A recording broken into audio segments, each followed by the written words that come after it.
Just a couple of announcements before we start the show.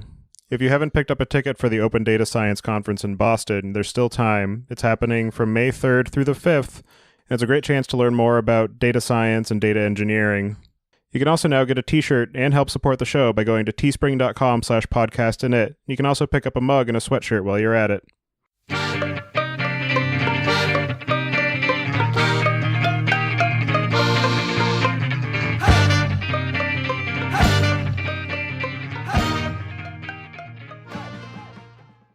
Hello and welcome to Podcast.init, the podcast about Python and the people who make it great.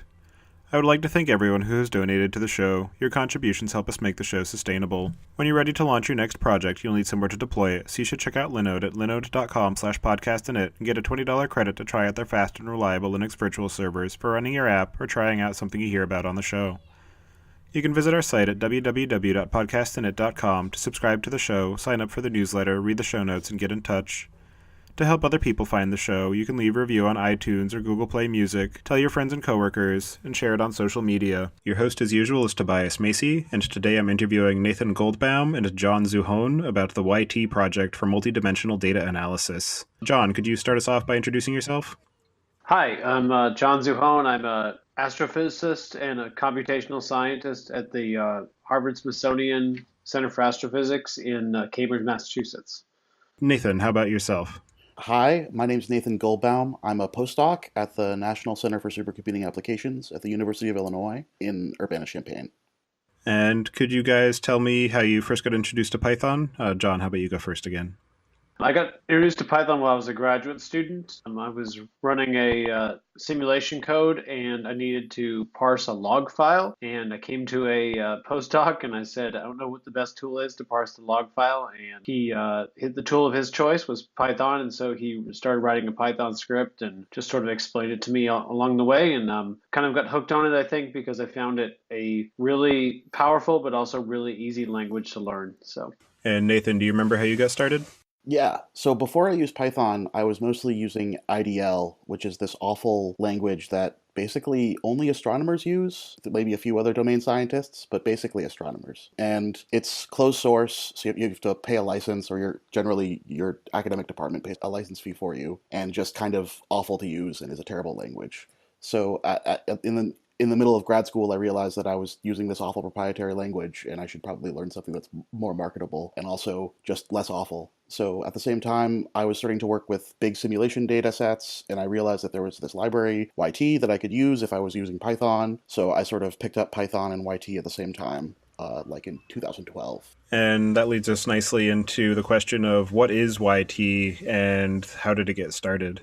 Yeah, sure. So YT is a package that was developed initially by Matt Turk, who's also at the University of Illinois, and it's a Python package for analyzing multidimensional volumetric data. So I guess I should sort of explain maybe those two terms and unpack them a little bit. So by multidimensional, at the moment we mainly mean three-dimensional data. So you have you imagine basically a simulation box where you've got two stars colliding, or structure in the universe forming, or you can imagine like a 2D plane where you've got like a shock tube where a wind is blowing and hitting a impediment and basically forming a lot of interesting structure. And by volumetric data, I guess that's also what I mean, is that we're thinking about things that are spread out in some kind of space. Normally we think about that in terms of like the three spatial dimensions, but we're also moving into domains where we think about thinking about different dimensions in terms of other things besides length, width, and height. Let's say that one of the dimensions along the box is time. I can't hear John anymore. Sorry, Nathan? You started to get a little bit choppy through there. I heard you up through saying we're starting to get into areas where, and then you started to cut out. Okay. We're starting to get into areas where we don't just think of the dimensions in terms of length, width, and height, but we also think of dimensions that are not spatial dimensions. We're thinking about, let's say you have a data set that has a time dimension, and so treating that as a dimension that you would, take a slice on, or make examine a subset of, or maybe even, we have in astronomy, we have data cubes where the two dimensions are the two directions on the sky, and then the third direction is, say, velocity along the line of sight. That's also a very common data set. So basically, we're thinking about how to look at complex multidimensional data sets in an intuitive way that is a way that scientists and physicists would prefer to think about it, as opposed to thinking about it just from like a coding perspective. YT's bread and butter is working with really complex research data sets. So these are data that are output by research codes. So the person that designed the data set might not have been trained in how to do that well, or it might be extremely complex for other reasons or whatever. So you have this very complex data set on disk, which might be really difficult to work with. YT can parse it and understand it and present it to you in a manner that allows you to ask questions about it in a physically motivated way. Like, what is the total mass of gas contained in this sphere? That's like a really basic YT operation. Or I want to visualize a slice through this simulation, or a projection, or do some sort of more sophisticated, complicated volume rendering, that sort of thing. So it's the ability to take parsers for real-world research data formats and then ask questions about that research data format without having to write your own analysis software that needs to parse this complicated research data format, and then on top of that, do some sort of analysis routine that, some sort of an algorithm that you could implement yourself, or you could use some sort of community software to do. So like basically every grad student who ever works with these complicated research data formats basically is re-implementing the same parsers and re-implementing the same analysis algorithm code, when instead it would be much better if everybody was pooling their resources into a community code, which is sort of like what YT tries to be. And was there any sort of pre-existing tooling or set of best practices that YT is replacing from other languages, or that's more specific to the scientific domain? I'll make a comment about that. So in astronomy, there's a lot of roll your own type attitude where we've got this, as Nathan was talking about, we have these complex data sets, and they're often in very common file formats. Like one file format is HDF5 that's used a lot.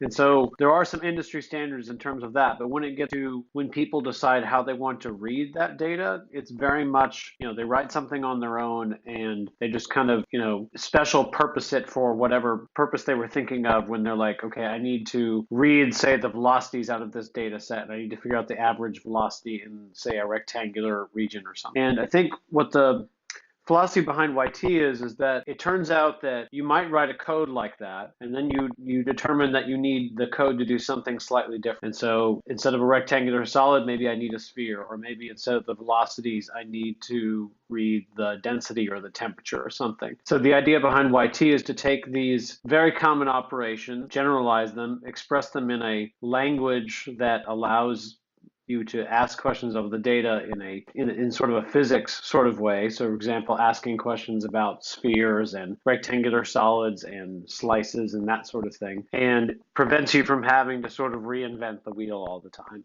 Can you explain a bit about the name and where that came from? Because having a two-letter name for a project is a little bit enigmatic. I think that's true, yeah. So the original author of the code base is Matt Turk, who's my advisor at the University of Illinois for my postdoc. He wrote it for his PhD like in 2008 or so. So like it's sort of a whimsical name because he didn't expect it to be used by lots of people. It just turned out to be useful, and we sort of kept the name. So it stands for yours truly, but it's also a reference to the Neil Stephenson novel Snow Crash. And that makes more sense if you realize that it was originally written to analyze outputs from a simulation code named Enzo, which Matt was also using for his PhD. So YT is Enzo's helper in that novel. But yeah, it's also a substring of Python, which is nice.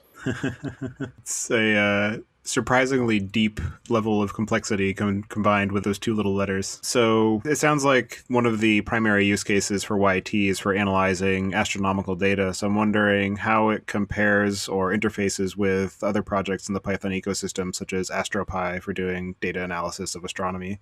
Sure. So AstroPy is mostly there for working with data that comes from a telescope. So that means like doing math on the surface of a sphere or timekeeping, really, really accurate timekeeping, or like figuring out different coordinate systems on the sphere, like trying to find what object is contained inside a circle. That's what AstroPy is there for, as well as many, many other things. YT is there for analyzing the outputs of research simulations. So the sort of simulations you might run for your PhD or as part of a huge research project where the simulations are run. Like a really common thing that big efforts at national labs in order to push forward cosmology programs is to run really, really enormous cosmological simulations and then use those cosmology simulations as input for parameter estimation in the physics problem. So you have this enormous cosmology simulation you need to work with, or there's lots of other reasons you might want to run a cosmology simulation. That's just one. So you end up with gigabytes and gigabytes of this complicated data that you need to process in some way. And YT is there as the toolkit that you need in order to answer physical questions about that data. I think an important point in this context is that often you have this gigabytes and gigabytes of data, and at any given time, you don't need all of the data that's in that data set to answer the particular question you have. And so the good thing about YT is it's designed to work only with the data that you are interested in. So say a spatial subset of the data or only certain physical quantities that are in the data. And this is good because it sort of, boxes in simplifies the questions that you need to ask, but also rather importantly for these kinds of data sets is that it avoids having to read in all the memory of this giant data set in at once, when in reality you maybe just need like a small subset of it. And so it's designed to sort of make your job simpler and also make the computer's job a lot easier too, not using quite as much memory and not spending as much time that you would need to do if you were reading in all that stuff just to use a small subset of it. And the trick for that is that the I/O masking is spatial. So if you only want a certain subset of a data set, we know where on disk in that data set that data comes from. We only need to do I/O for a small subset. And doing that in increasingly clever ways is basically how YT can get faster. And so, at a high level, is it fair to say that AstroPy is more for observational analysis of data, whereas YT is more for theoretical research? That's a good way of characterizing it, I think. And aside from astronomy, are there any other domains where YT is widely used? Although there are, so this sort of is a good segue, I guess. There are astronomical data sets where YT is great. So John brought this up earlier. Position velocity data is something you get a lot in astronomy. So like from a radio telescope. So what a radio telescope actually sees is at different places on the sky, there's different the emission at different frequencies, and those frequencies correspond to different velocities along the line of sight. So you can map the data that comes out of a radio telescope into a position velocity, a 3D data cube, which you can use YT to look at, like do slices or projections or different sub-selections of the data. There are other tools that do similar things like that. That sort of regular gridded data isn't where YT really shines. YT really shines with adaptive multi-resolution data. So like data that has some sort of, it's coarse in places, and then in other places it's very refined and high resolution. It's tricky to do spatial aware chunking on a data set like that because it's structured, but it's structured in a very complicated way. And are there domains outside of astronomy where YT is popular or widely used? I don't know if I'd say widely used. I know that there are other areas in which it's being used for certain applications. I know that Matt, who we referred to earlier, has actually used it to volume render Earth data from an earthquake simulation that I thought was fairly interesting. That went into a project called Seismodome, which is something you can Google. I've also seen. I don't think there was any serious analysis done on it, but brain scans have a length, width, and depth to them, and there's a YT volume rendering of a brain scan as well that I thought was pretty interesting. It's also used by a lot of nuclear physicists, so people that are simulating nuclear reactors. So there was a big effort a year or two ago to add support for unstructured mesh data. So YT now has support to do second-order interpolation on various kinds of unstructured meshes, and is being used right now to simulate molten salt reactors by one student in our research group. And then I know it was used to simulate ITER and some, like, I don't remember the details, but by people at the University of Wisconsin. So there's sort of a growing community of people that are doing it in nuclear physics. And then we'd also like to sort of expand to other fields. There are plenty of other people, especially like people that are doing CFD simulations that have data that YT could work with. It's just a matter of writing readers and also there's a lot of things in YT that are very astronomically focused. Going forward, we're thinking about ways to make YT less, or like keep the astronomical focus stuff, but make it possible to have a focus in other domain sciences. So sort of if you loaded a weather simulation, then you would be able to like have weather specific analysis tools or fields. We haven't talked about fields yet, but fields are really important in YT. So like predefined things that people commonly work with in your domain that you can access in your data set. And one of the main use cases, or at least one of the use cases that was highlighted in the documentation, is the ability to visualize multidimensional data. So I'm wondering, what are some of the overall design challenges that are presented when trying to represent such complicated domains using a visual model? I would say that the first one is that you kind of have to have a good sense, at least the end user, they need to have a good sense of like what kind of visualization they want to do, right? So they might only care about like a two-dimensional slice, for example, or in astronomy, we have three-dimensional simulations, but of course we don't deal with things in three dimensions on the sky. Things are projected onto the sky. And so we have a projection operation where you basically just integrate along one dimension and down to a two-dimensional map. And then we have also volume renderings. And so there's where you're just, you have a 3D volume rendering of, different surfaces of a particular field within the domain. And the thing is that these are a common set of operations that various people with various types of data sets would be interested in. And the challenge is that because the data sets can be so very different, a uniform mesh or a adaptive mesh or an unstructured mesh or a set of particles, for example, we have to sort of figure out a way to make the underlying structure of the code take these common operations that we present in the same way to every user and still do the same stuff under the hood on the very different types of data. And I think that's a big challenge. I think it's a challenge that we're still grappling with in certain types of data sets. So here's a really concrete example is I want to create a plot of a slice through my simulation. And there are a number of ways that you could construct that visualizations. So like probably the simplest one would just be creating the pixelized representation of that slice. So you have like a 2D uniform resolution array, and just generating that slice, when that slice can come from particle data, unstructured mesh data, adaptive mesh refinement data, and then uniform resolution data, architecting the code so that it can generate from the same interface that result is that's sort of the complexity that John was just alluding to. And then on top of that, once you have that image can represent lots of physically meaningful things. Like you could just export the image and just let people construct their own plots. But what people commonly want to do is have like color bar and like axes and a title and like annotations because something is interesting inside of the image. So we have this whole wrapper around Matplotlib. It's called the plot window interface that lets you create these sorts of, and the idea is that you're sort of making a window into the data. And it's got annotated axes, so you have the spatial scale and a color bar with a label that corresponds to whatever field you are asking for. And that label has units. All the axes have units. Just making so that works and makes sense and works with many different kinds of data and many different sorts of visualizations of data in a consistent way can get really complex, but also it's sort of magical when you write a 3-line script and then you're able to make this nice slice plot that maybe is publication quality, kind of. I don't know if it's quite there, but I think it's pretty high quality. Digging into a bit of the guts of YT, what does the overall architecture or design look like, and what are some of the biggest challenges that you have faced in the process of developing the project?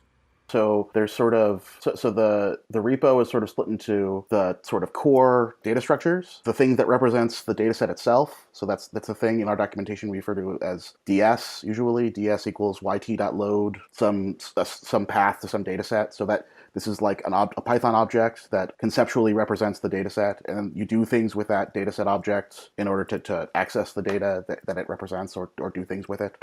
So there's sort of that, and then all the things that hang off of it. And then there's the front ends. So those are the parsers for these research data formats, because YT has this concept of like trying to map semantic meaning onto the data. So we need to understand the data at a pretty high level. So like we need to know like this field means the gas density field and has units of gram per centimeter cubed, and we need to read it as from this place on disk, and that's different for each data format. So there's a bunch of different front ends, and then next to that there's the analysis modules, which is sort of an attic of things that people have developed, and we're actually trying to split those off into other repositories so that they can, those are things that people developed a long time ago and then sort of threw over the wall, and we're trying to maintain it, but it's also difficult to maintain stuff like that. So going forward, it's going to be mostly just the core and the readers, and then also on top of that as well is the field system. So fields in YT are, you want to construct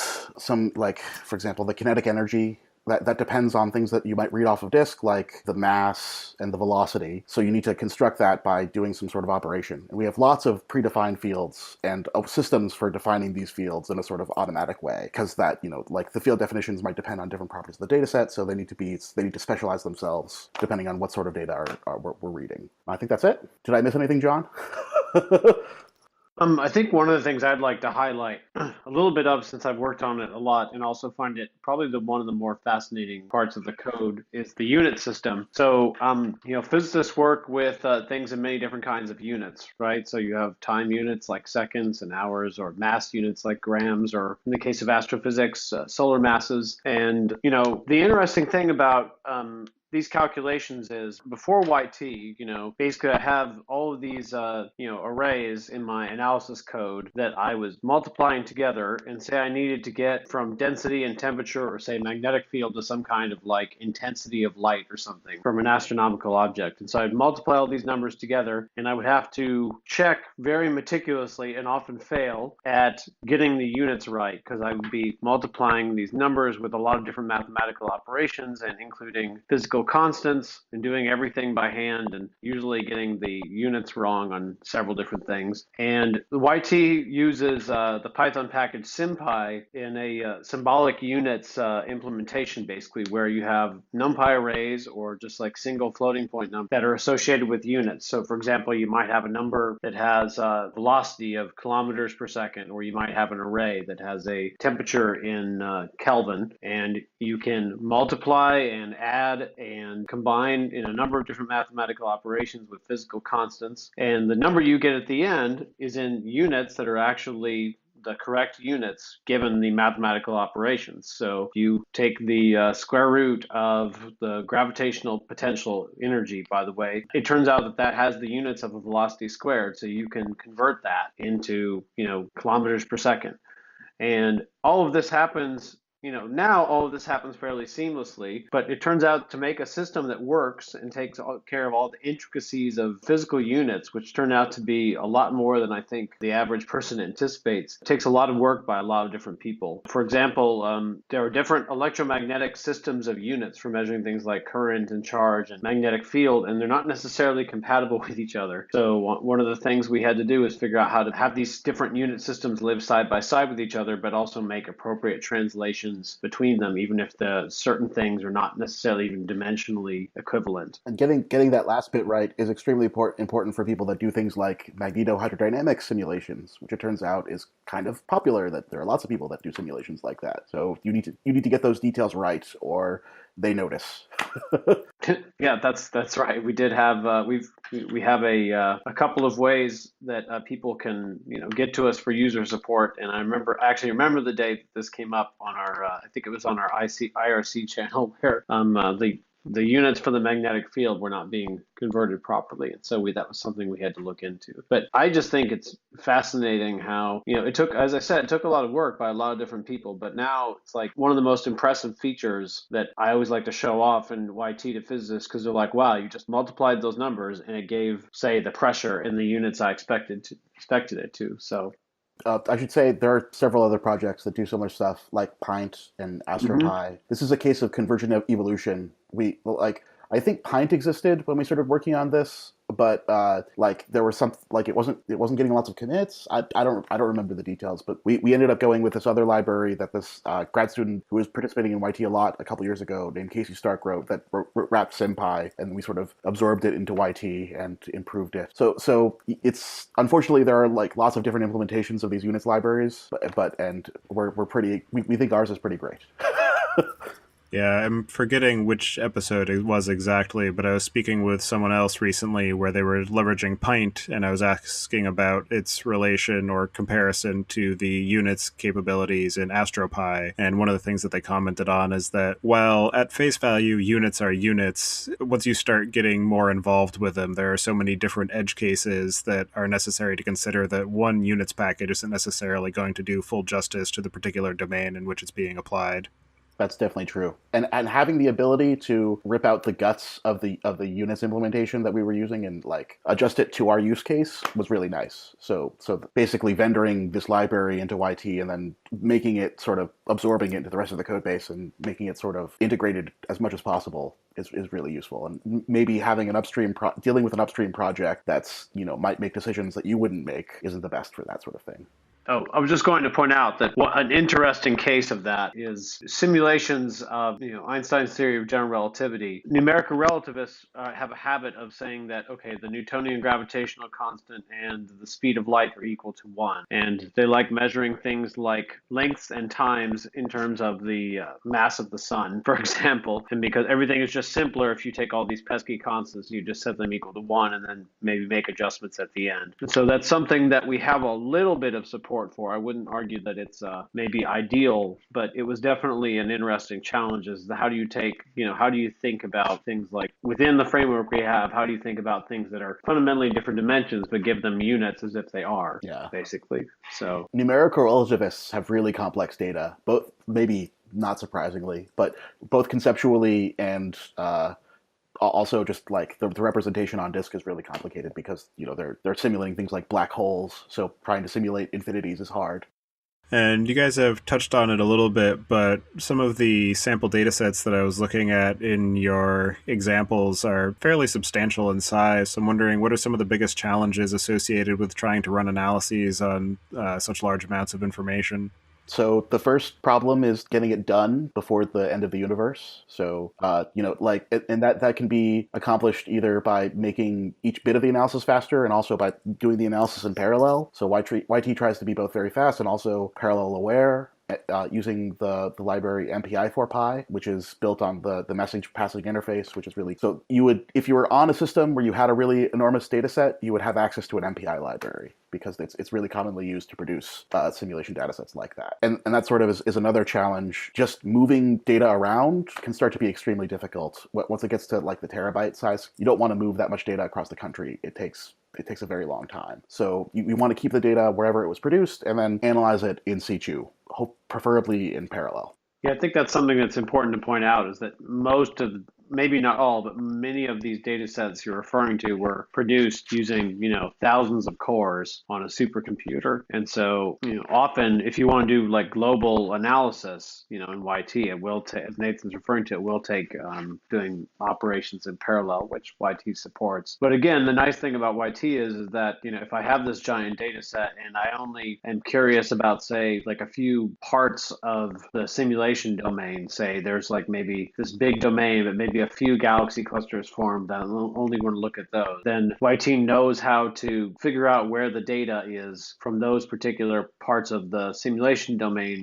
and only download the cells and or particles it needs from those locations. And you can just kind of leave the rest of the giant data set behind. And also, it's not only, so John and I are working together on a research project, and during the process of this research project, we've managed to produce 500 gigabyte data sets, I think, something along those sizes. So it's not every day that you're working with data that huge, and data that huge has its own challenges. But it's often the case that you're working with a time series that can be really large, or so like for my thesis, I publicly released this 14 terabyte data set that was each individual datum in that data set is a 5 gigabyte file, which is one snapshot in the evolution of a galaxy like the Milky Way. And it's you can get lots of interesting scientific discovery if you have lots and lots of time steps. So that's both by, watching the thing as it evolves and also getting really fine time resolution for different sort of analyses. Yeah, so being able to analyze a big time series like that in parallel is really important. And YT has parallelism primitives that allow you to easily iterate over a simulation time series. And that can also be more complicated as well for things like a cosmology simulation where your time output is linked to the redshift, which doesn't have anything to do with like the time. So being able to analyze that at certain precise redshift values, you need to be able to have some sort of smart indexing system, which YT also will help you out with. And how has the project evolved overall from when it was first created and in the time that you guys have been working on it? And what are some of the biggest challenges that you see that it's going to face in the future? So I'd say the biggest challenge will be, trying to expand beyond our niche. So right now we're mostly dealing with astronomical data, so astronomical simulation data, which is sort of it's a community that maybe has a couple hundred, maybe even as much as 1,000 researchers in it. But I think YT's potential for enhancing discovery in these sorts of simulation data sets can be expanded way beyond astronomy. So I think a big challenge for us is figuring out how we as a community can incorporate many different perspectives and then break all the assumptions that we're currently making in order to make it so that YT can make sense to work with data from many different kinds of fields. I was just going to say that one of those assumptions that we're working with right now is that most of the data sets that we're really good at analyzing are in 3 dimensions and in Cartesian coordinates, so X, Y, and Z, basically. And there are a lot of research groups, both in astrophysics and otherwise, that have coordinate systems for their data sets that are, in, say, spherical coordinates or cylindrical coordinates or, even, more unusual coordinate transformations. And so when you are thinking about the operations we were talking about earlier, like making slices and projections and volume renderings, it's sort of easy to sort of I guess I am under the assumption that I sort of see the world as Cartesian, basically, to first approximation. That's the way I think about the world. So it's easy for me to think about having to do all those operations under that kind of coordinate assumption. But trying to translate those concepts over to these other kinds of data sets, I think, is a really challenging thing, but a necessary thing to do because there are many calculations that are just simply much more convenient in those coordinate systems. And as I was sort of referring to earlier, some data sets they're not even properly spatial, or there might even be a case where we decide we want to look at, a 4-dimensional data set. So imagine, we can treat a set of 3-dimensional data sets as a 4-dimensional data set where you have length, width, height, and time. And how has the project evolved? So it started out as sort of a personal like toolkit that one person was doing for their own thesis, and then sort of quickly several other people in his research group also chipped in and helped out in various ways. Then more and more other people that were using ENSO, the simulation code I mentioned earlier that YT was originally written to work with. ENSO is a publicly available adaptive mesh refinement hydrodynamics code. So it sort of has the same principles about openness that YT does. So it's sort of the people that are working with ENSO were also sort of interested in working with YT as well. Yeah, so that sort of expanded to that community, and then we gained support for many different data formats beyond ENSO, and that sort of expanded that community. So the project has evolved sort of by supporting more and more different kinds of data, and also bringing in as contributors the people that are actually working with that data. So it's the people that know how whatever research algorithms they want YT to perform, how it should be performed, and then also the people that know like have crazy data that YT fails with, so we can fix bugs or realize that there's like things that we need to do to change the way we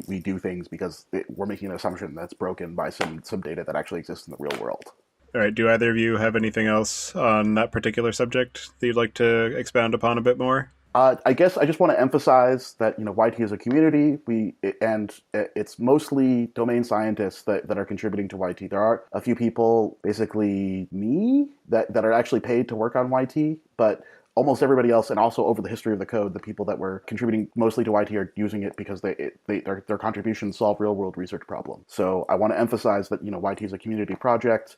And it's there, we're standing on the shoulders of giants and all the people that have contributed over the years. I think we're up to more than 100 people now. Yeah, and in fact, I just want to emphasize, that as well, in the sense that working with this community and people like Nathan and, Matt, who we mentioned earlier, and many others, I've become a much better programmer, software engineer, much better scientist by interacting with all of these folks and learning just better coding practices and, how to work as a team, has helped me immensely, in terms of like the job that I'm working at now, like I think I've learned a lot from just working with the team at YT that has helped me in that area as well. And so I think it's a really important and integral part of like what makes the software package work is the openness of the community and the fact that people who are, not just interested in working on code, although as fun as that is, people who are actually using it for the sorts of problems that, other people may be interested in, I think is what makes it work. And are there any other topics that we think we should cover before we start to close out the show? I'd just like to make a comment about something kind of neat that I think is happening in that. Every 10 years, NASA has a decadal survey and new flagship level missions are proposed. And I'm part of a group that's proposing a new X-ray telescope for the next decadal survey. And YT is actually a very integral part of developing the science case because we're taking 3D simulations and we're using YT to read these simulations because these simulations come from a very large number of different codes, and the common thing that is able to read them all is YT. And then we have other packages that we can use with YT to create simulated X-ray observations. And I was actually spending all of my day today working with X-ray astronomers who are trying to make really cool images and other data products of what we would actually get to see in the universe. In this case, it was galaxies, assuming that we had this wonderful instrument that we're proposing. And so I think that it's just sort of an example of how something that started off a tool with limited application has turned out to be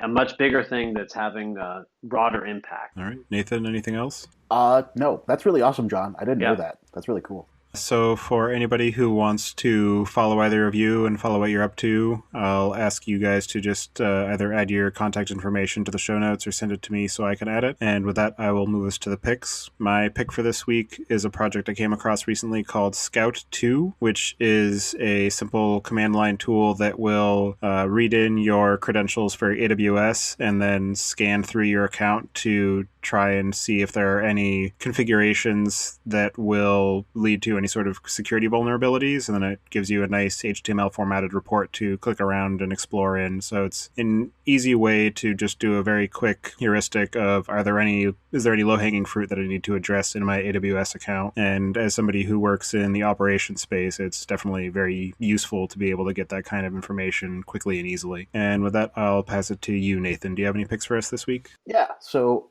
I'm currently reading the Expanse novels, which are really awesome. If you like the TV show, you should read the novels because they're better. John, do you have anything? Maybe this might surprise some of your listeners, but I'm actually finding that one of the best code editors I've used in a long time is Visual Studio Code by Microsoft, which I'm guessing that some listeners might be falling over at this point. But it's an open source project. They've open sourced it on GitHub, and I'm finding it to actually be a really powerful editor. And they've developed a pretty sophisticated plugin system with support for many different languages, and I'm just finding it very enjoyable to use. And so when talking with other people who are doing Python programming or in other languages, I say, hey, actually, this is a pretty cool editor that you should check out. And, if it's missing some feature you like, then you should, you can actually develop it and send them a pull request. So, which I think is a neat thing that they're doing. So, all right. Well, I really appreciate the both of you taking time out of your day to come and join me today, despite the scheduling difficulties. And I hope you enjoy the rest of your evenings. I'm sure that the listeners will greatly enjoy hearing about the ways that YT is being used for astronomical research. Thanks for having us on. Thank you very much.